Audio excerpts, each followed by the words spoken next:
Call it the power of the purse. More and more women all around the globe are making the money decisions in their households. A new study by the Center for Talent Innovation shows that in the U.S., women are responsible for almost 40% of all investable assets, and that number is growing. But surprisingly, only half of them rely on a financial advisor on the best ways to save and invest.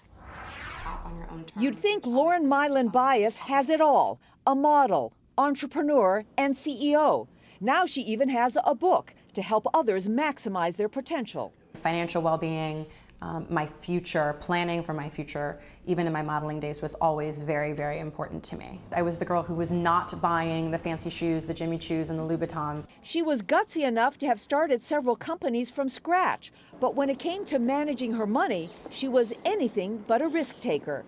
That changed after she became a single mother of two following a divorce. It was uncharted territory for me. While I had, been an entrepreneur, I hadn't necessarily immersed myself in all of those investing decisions. Lauren isn't alone. A new study by the Center for Talent Innovation says women create, control, and influence more than a quarter of the world's wealth, about $20 trillion. 66% of the women surveyed say they make the investment decisions in their households.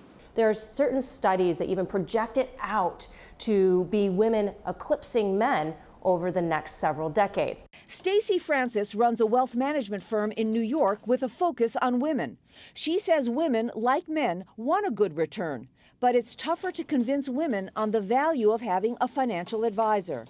And to many women, investments need to be something tangible, something they can use. It's Venus and Mars, and often money really intimidates women.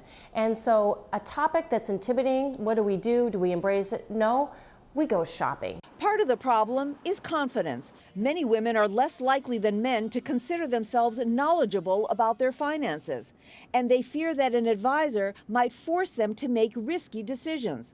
Bias has been working with Francis. She says the key is to nurture the relationship. Trust has to be earned. The relationship boils down to communication, right? Most women aren't going to want to get their quarterly report or their monthly report in an email with very little FaceTime. Another interesting conclusion from that study: confidence is less of an issue in China. Women were almost as confident as men when it comes to money issues.